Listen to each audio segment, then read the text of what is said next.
ప్రభువారు సెలవిచ్చిన మాట ఏంటంటే, తన యొక్క శిష్యుల్ని పిలిచినప్పుడు సేవా పరిచర్యకు తన శిష్యులను ఆహ్వానించినప్పుడు ఆయన ఏమన్నాడు? మిమ్ములను మనుషులను పట్టే జాలర్లుగా నేను చేయుచున్నాను, నా వెంబడి రండి, నన్ను అనుసరించండి అని ప్రభువారు సెలవిచ్చినట్టుగా మనం చూస్తున్నాం. యేసుక్రీస్తు ప్రభువారు ఎందుకు ఈ లోకానికి వచ్చాడంటే, నశించిన దాన్ని వెదకి రక్షించుటకు మనుష్య కుమారుడు ఈ లోకమునికి వచ్చి ఉన్నాడు. దేవునికి స్తోత్రం చెప్పండి, చేతుల పైకెత్తి హల్లెలూయా. ఈ భూలోకంలో ఉన్నటువంటి మానవులందరూ కూడా నశించిపోతూ ఉండగా పరిశుద్ధాత్మ దేవుడు యేసుక్రీస్తుగా ఈ లోకంలో జన్మించినట్టుగా మనం చూస్తున్నాం. యేసుక్రీస్తు ప్రభువారి యొక్క మార్గం ఏంటంటే ఆత్మలను సంపాదించే మార్గం. ఆత్మలను ఎవరైతే సంపాదించేవారిగా ఉంటారో అటువంటి వారి గురించి ప్రభు ఏం మాట్లాడుతున్నాడంటే, వాళ్ళు జ్ఞాని అని, బుద్ధిమంతులని పిలువబడుతూ ఉన్నారు. ఆత్మలను సంపాదించేవారు జ్ఞానులు, బుద్ధిమంతులు. స్తోత్రం చెప్పండి, హల్లెలూయా. ఆహారమును సంపాదించుకుంటాం, ఈ లోకంలో వెండిని సంపాదించుకుంటాం, బంగారాన్ని సంపాదించుకుంటాం, ఈ లోకంలో వస్త్రాలు సంపాదించుకుంటాం, పిల్లలను సంపాదించుకుంటాం. కానీ ఇదేంటంటే ఇదంతా యేసుక్రీస్తు ప్రభువారి యొక్క పరిచర్యకు మనము భిన్నముగా ఉంటాం. అంటే దాని అర్థం ఏంటంటే కొంచెం భిన్నం అంటే వ్యతిరేకంగా ఉంటాం, కొంచెం తేడా మనుషులు మనం. ఒకళ్ళు ఎవరన్నా మనతో మాట్లాడితే సరిగా మాట్లాడలేదనుకోండి, ఏమంటారు? తేడా మనిషి అంటారు. అలాగే దేవునికి, దేవుని యొక్క వాక్యానికి మనము ఎట్లాగుంటాం? తేడాగా ఉంటాం, కొంచెం డిఫరెంట్గా ఉంటాం. అయితే ప్రభువు ఏమంటున్నాడంటే, ఈ లోకంలో నువ్వు సంపాదించే అన్నిటికంటే ముఖ్యమైనది ఏంటంటే ఆత్మలను సంపాదించటము. ఆత్మలను నువ్వు సంపాదించటము దేవుని వాక్యం మనకు సెలవిస్తూ ఉంది. సామెతల గ్రంథం 11వ అధ్యాయము 30వ వచనములో, జ్ఞానము గలవారు ఇతరులను రక్షించుదురు అని ఇక్కడ దేవుని వాక్యంలో మనం చూస్తూ ఉన్నాం. జ్ఞానము కలిగిన వారు ఇతరులను రక్షిస్తారట. అంటే దాని అర్థం ఏంటంటే, రక్షణ అనేది ఎవరైతే ఇస్తున్నారో వారు జ్ఞానము గలవారు. దేవుని బిడ్డలుగా ఉన్నట్టు మనము జ్ఞానము కలిగి ఉంటున్నామా? మన జీవితాలను పరిశీలన చేసుకుంటే మనమంతా కూడా యేసుక్రీస్తు బిడ్డలమై ఉన్నాం. అందుకనే ప్రభువారు ఏమన్నాడంటే, మీరు రాజులైన యాజక సమూహము, ఏర్పరచబడిన వంశము, పరిశుద్ధ జనాంగము, దేవుని సొత్తైన ప్రజలై ఉన్నారని లేఖన భాగాల్లో మనం చూస్తూ ఉన్నాం. ప్రియ దేవుని సంగమా, ఈరోజు పరిశుద్ధాత్మ దేవుడు నీకు సెలవిస్తున్నాడు. నీవు ఏ విధంగా ఉన్నావో ఒకసారి ఆలోచన చేసుకో. ఇవేవి సంపాదించడం మంచిది కాదు అని నేను చెప్పట్లేదు.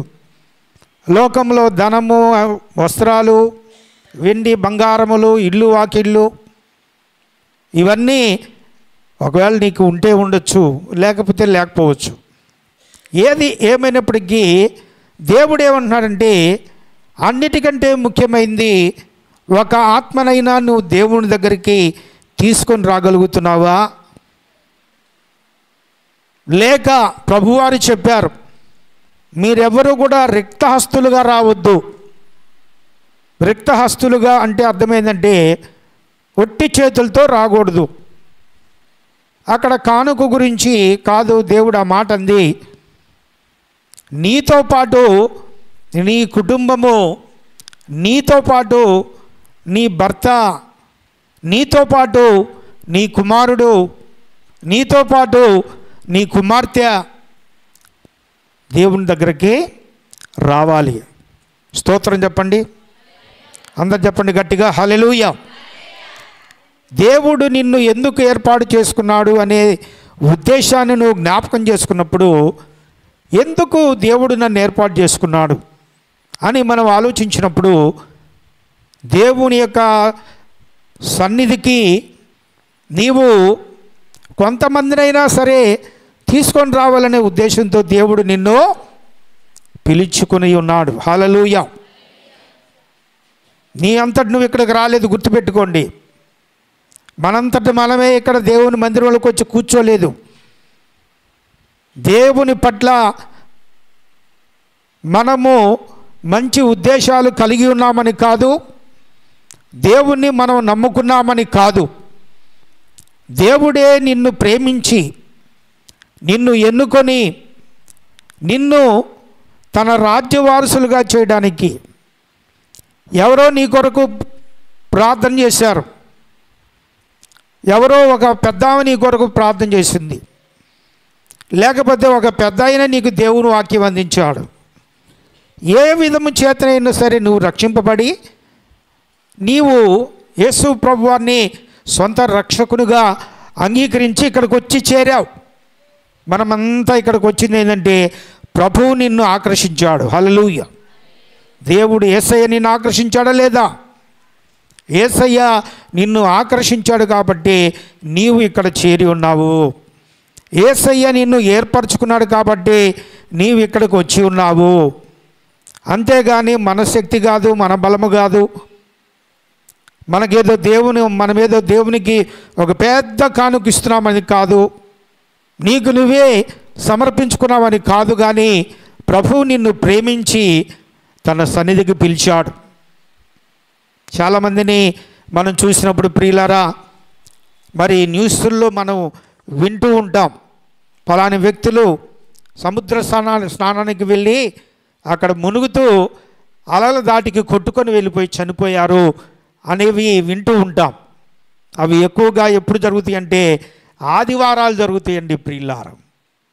ఎందుకు ఈ విషయాన్ని జ్ఞాపకం చేస్తున్నానంటే, ఆదివారాలు దేవుని దగ్గరికి రాకుండా సొంత ఆలోచనలతోనూ సొంత ప్లాన్లతోనూ సముద్ర స్నానాలకి లేకపోతే సముద్రంలో మునిగి అక్కడే చనిపోవటం మనం చూస్తూ ఉంటామండి ప్రియులారా. ఇవన్నీ కూడా చూసినప్పుడు నాకు దేవుడు అర్థం చేస్తుంది ఏంటంటే, ఇది దేవుని యొక్క ప్రణాళిక కాబట్టి నేను వారిలాగా కాకుండా నేను సజీవునిగా ఉన్నాను. దేవుడు నన్ను విడిచిపెట్టలేదు. నా దేవుడు గొప్ప దేవుడు, నా దేవుడు శక్తిమంతుడు, నా దేవుడు నన్ను ప్రేమించి తన ఉచితమైన కృపను బట్టి నన్ను కాపాడాడు. అదిగో వారిలాగా నేను ఒకవేళ ఆదివారం దేవుని సన్నిధి మానుకొని ఆ స్నానాలకు వెళ్ళినట్టయితే, సముద్ర స్నానాలకు వెళ్తే మునిగిపోతూ ఉంటే ఎవ్వరు కూడా రక్షించలేని స్థితిలో ఉండి వారు చనిపోతున్నారు. అట్లాగే నేను ఉండనందుకు, దేవుడు అటువంటి పరిస్థితుల్లోకి నన్ను నడిపించినందుకు నేను దేవునికి వందనాలు చెల్లిస్తున్నానని మనం ప్రభువుని స్తుతిస్తూ ఉంటామండి ప్రియులారా. కాబట్టి దేవుడు నిన్ను ప్రేమించాడు. దేవుడు నిన్ను తన యొక్క సన్నిధికి ఆహ్వానించాడు. ఆయన తన సన్నిధికి ఆహ్వానించి నిన్ను మరి తన సన్నిధిలో ఉండమని, నీతో పాటు నీ కుటుంబము, నీ కుమారుడు, నీ కోడలు, నీ మనమళ్ళు, నీ మనవరాళ్ళు అందరూ కూడా దేవుని సన్నిధిలో ఉండాలి.